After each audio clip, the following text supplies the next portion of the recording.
Dear student, आज मैं आपको using approximate equivalent circuit of transformer derive करेंगे हम वोल्टेज रेगुलेशन का डेरिवेशन को फॉर लैगिंग लोड। तो सबसे पहले मैं बता दूं, टॉपिक का नाम मैंने लिख दिया है voltage regulation of transformer using approximate equivalent circuit for lagging load. Lagging load का मतलब क्या हो गया कि लोड में जो करंट फ्लो हो रहा है वो वोल्टेज से, मतलब लोड वोल्टेज से वो लैग कर रहा है। तो सबसे पहले मैं अप्रॉक्सीमेट सर्किट को ड्रॉ कर दूं।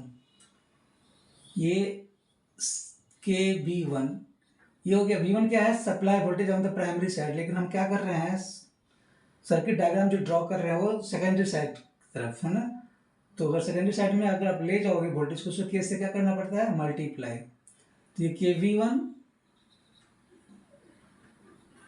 ये रिएक्टेंस हो गया X02 equivalent reactance of transformer refer to secondary side. ये resistance R02 equivalent resistance of the transformer refer to secondary side. ये आपका लोड है ना, LOAD लोड। ये load voltage V2, current I2। तो V2 क्या है आपका? लोड वोल्टेज है ना, load voltage at full load, at full load current या load current, at load current I2। Okay, phi 2 क्या है? Angle by which I2 lag V2। Clear? तो सबसे पहले मैं इसका फेजर डायग्राम ड्रॉ करता हूं। ओके, तो चलिए हम फेजर डायग्राम ड्रॉ करें। तो उससे पहले हम क्या करेंगे, टर्मिनल का नाम लिख दिया मैंने। इस टर्मिनल का जो लोड है, इसका एक टर्मिनल का नाम O इंट, एक इंट का नाम O, दूसरा इंट का मैंने A। अब रेजिस्टेंस का जो एक इंट तो ये है, दूसरा इंट क्या हो गया? ये B, ये क्या हो गया? C।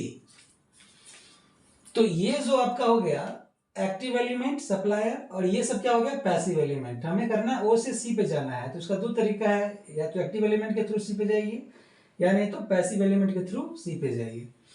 तो सबसे पहले मैं इस लोड को ड्रॉ कर लेता हूं। ये क्या है आपका? V2 OA, V2 load voltage, इसका नाम O, ये पॉइंट आपका A। करंट चूंकि लैगिंग लोड है, तो ये क्या हो गया आपका? करंट का डायरेक्शन I2 कितना एंगल से लैग कर रहा है? मान लो ये φ2 एंगल से लैग कर रहा है। क्लियर? हमें पहुंचना कहाँ है? C पे। तो O से एक तो है आपका, अब A से कहाँ पे जाना है हमें? B पे। तो अब क्या देख रहे हो, A और B के बीच में क्या है? रेजिस्टेंस। ए और बी के बीच में हमारा रेजिस्टेंस है। हमें ड्रॉ करना है फेजर डायग्राम। फेजर डायग्राम का मतलब करंट और वोल्टेज को दिखाना है। करंट को ऑलरेडी दिखा चुके हैं, क्योंकि सब सीरीज में है तो करंट तो सब में क्या होगा? सेम फ्लो होगा। तो हम जानते हैं, आपने बेसिक इलेक्ट्रिकल में पढ़ा होगा कि रेजिस्टेंस के केस में करंट और वोल्टेज दोनों एक ही डायरेक्शन में होता है। तो अब ये करंट का डायरेक्शन क्या है? I2 ये इस तरह है, तो हमने क्या किया? डॉटेड लाइन से हमने इसको इस तरह ड्रॉ कर दिया। ये जो डायरेक्शन हो गया I2 का। तो हमें वोल्टेज ड्रॉ करना है किसका? Across resistance. तो इसका जो वोल्टेज होगा क्या होगा? I2 into R02। ये मैंने मान लिया जो लेंथ है ये आपका I2 R02। तो A से आप कहाँ पहुंच गए? B पे। तो ये जो लेंथ हो गया A से B। अब B से C, तो B और C के बीच में क्या है आपका? इंडक्टर है। तो इंडक्टर के केस में क्या होता है? करंट लैग करता है इंडक्टर के वोल्टेज से, या आप ऐसे बोल सकते हो कि इंडक्टर का वोल्टेज करंट से लीड करता है। कितना डिग्री? 90 डिग्री। तो अब करंट चूंकि इस तरह है, करंट दिखा दिया है, तो इंडक्टर का जो वोल्टेज क्या होगा? करंट के रिस्पेक्ट में लीड करेगा। कितना डिग्री? 90 डिग्री, है ना। आप यहाँ पे हो तो मैंने इस तरह ये पॉइंट, ये क्या हो जाएगा आपका? ये C है ना, और इसका जो लेंथ हो गया वो I2 X02। क्लियर? इसको मैं इस तरह डॉटेड लाइन से आगे की ओर ड्रॉ कर दिया। तो ये जो आपका था पैसिव एलिमेंट, और दूसरा क्या, ओ से सी को आप डायरेक्ट मिला दो, ये क्या हो जाएगा, इसका जो लेंथ होगा वो क्या हो गया, KV1। तो ये जो डायग्राम हुआ, फेजर डायग्राम हो गया इस ट्रांसफार्मर का। दूसरी बात, ये दोनों लाइन क्या है, पैरेलल है, और ये तिर्यक क्षैतिज रेखा है ना, ये φ2 है, तो ये भी क्या होगा आपका φ2। क्लियर। अब करेंगे क्या कि OC को आप रेडियस मान के एक क्या करेंगे, कर्व खींचेंगे ना, ये क्या करेगा, ये यहाँ पे कटे, इसका नाम मैं लिख दिया CD। तो इसका मतलब क्या हो गया कि जो OC का जो लेंथ है इक्वल टू क्या होगा, OD। OC और OD क्या हो गया, लेंथ है, मतलब ये एक सर्किल बना रहा है जिसका रेडियस क्या है, OC, और OC और OD दोनों क्या है, सेम है। क्लियर। अब जो है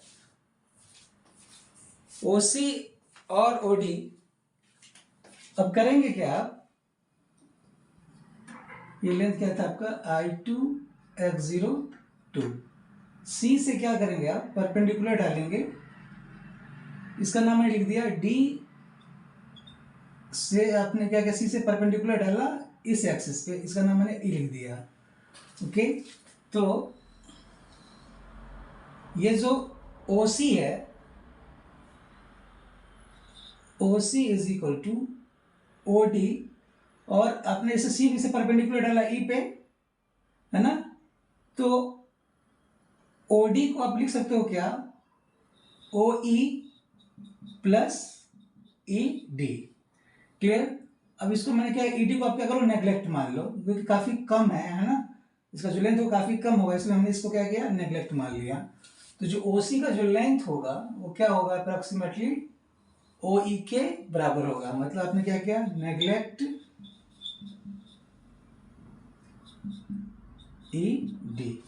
ED को आपने क्या किया, नेग्लेक्ट मान लिया।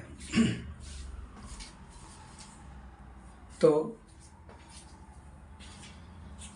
अब OC इज इक्वल टू क्या हो गया, OE के बराबर। तो OC इज इक्वल टू, अब उस OE को क्या लिख सकते हो, अब करेंगे कि B से आप परपेंडिकुलर डालेंगे इस पे, इसका नाम मैंने लिख दिया F। ओके, तो आप OE को, ये जो OE है इसको आप लिख सकते हो क्या, OA plus AE। Okay, OA plus, और इस AE को लिख सकते हैं क्या, AF plus FE, AF plus FE। Clear. अब हम करेंगे क्या, इसके पैरेलल इसको इस तरह ड्रॉ करेंगे, है ना, इसका नाम क्या था, ये E, तो ये आपका लिख दिया मैंने, इसका G लिख दिया। तो ये जो BG और EF दोनों का लेंथ क्या होगा, सेम। तो OA प्लस AF प्लस ये जो EF है, इसका लेंथ क्या हो गया, वो BG के बराबर हो गया। क्लियर। तो अब जरा बताओ हमें, OA का तो लेंथ पता है हमें, B2 है, हमें AB का लेंथ पता है और BC का लेंथ पता है, लेकिन हमें क्या करना पता है, AF कितना होगा और ये BG कितना होगा। तो अब बताओ, ये जो ट्रायंगल है आपका AF और ये B, क्लियर। तो जो AB का जो लेंथ है क्या है, ये I2R02, और ये जो एंगल है ये φ2। तो AF, अब इसमें क्या लिख सकते हैं आप, cos φ2 इज इक्वल टू आधार बट्टा कर्ण, आधार क्या आपका AF,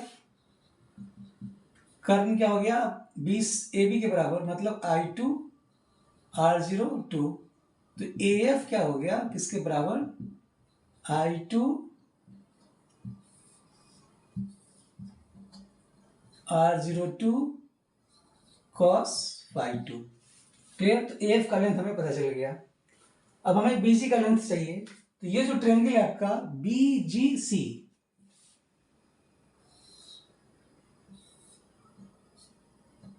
BGAC,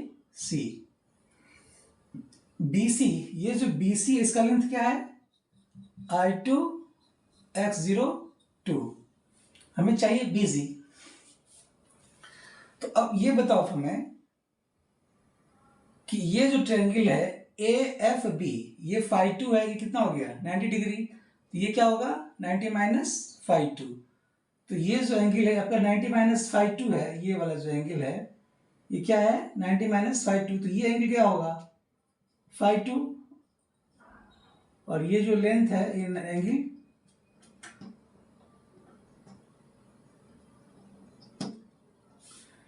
ये φ2, ये 90 माइनस φ2, ये क्या हो गया आपका φ2।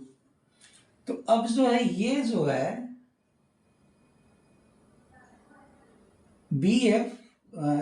FB पैरेलल CG है ना, CG, तो ये आपका FB ये क्या है C और ये G, और ये BC, ये तिर्यक क्षैतिज रेखा है ना। तो ये जो एंगल है FBC, ये क्या है φ2 है, तो ये एंगल क्या होगा φ2, आपने पढ़ा होगा एकांतर कोण में। तो ये जो एंगल है ये क्या हो गया आपका φ2। तो इस ट्रायंगल में क्या जानते हैं आप कि जो साइन φ2 होगा वो क्या हो जाएगा परपेंडिकुलर क्या आपका BG, और हाइपोटेन्यूज कर्व जो क्या है I2 x02। तो ये जो BG है वो क्या हो गया I2 x02 साइन φ2। तो हम क्या किए AF का वैल्यू भी निकाल लिया और BG का भी वैल्यू मैंने निकाल लिया। Clear.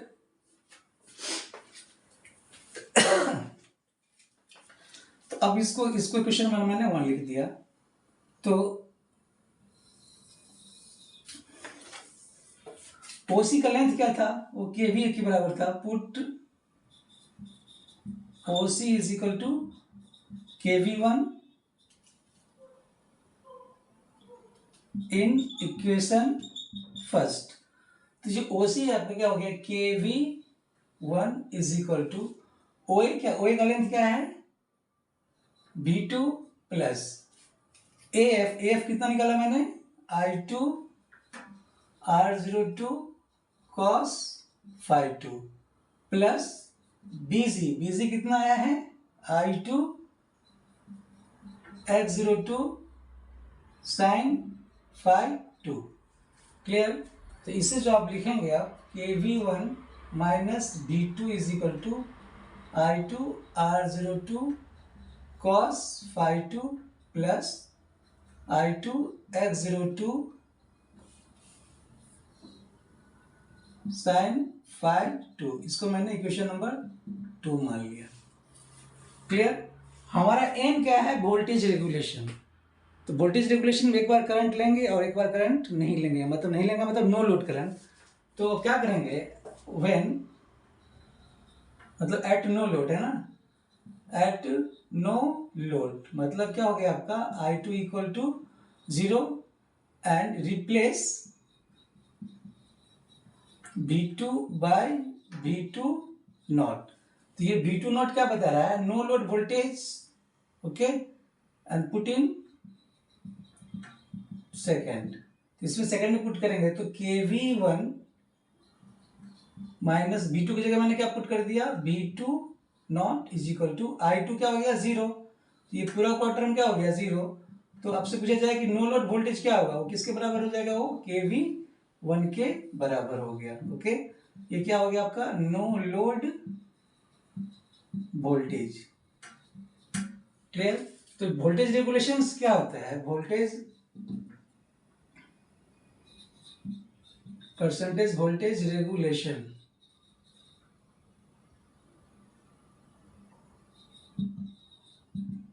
V2 not minus V2 by V2 not into 100। Clear. तो V2 नॉट क्या हो गया आपका no load voltage minus full load voltage divided by no load voltage. Clear? तो ये जो आपका आ गया फ्रॉम इक्वेशन 2, KV1 को मैंने क्या लिख दिया, KV1 को V2 not minus V2 equal to I2 R02 cos phi 2 plus I2 X02 sin phi 2। ये जो निकला आपका क्या निकला, change in voltage from no load to full load. Okay, तो आपने क्या देखा कि कितना चेंज इन वोल्टेज हुआ गया, कितना आ गया, I2 R02 cos phi 2 plus I2 X02 sin phi 2। तो ये जो डेरिवेशन था आपका voltage regulation of the transformer using approximate circuit. Okay, तो आशा करते हैं आपको ये समझ में आया होगा। अब मैं नेक्स्ट क्लास में बताऊंगा कि फॉर लीडिंग लोड के लिए अप्रॉक्सीमेट वोल्टेज ड्रॉप क्या होगा, या इसको आप बोल सकते हो क्या, approximate voltage drop for lagging load. आप इसको ऐसे भी लिख सकते हो, approximate voltage drop using lagging load.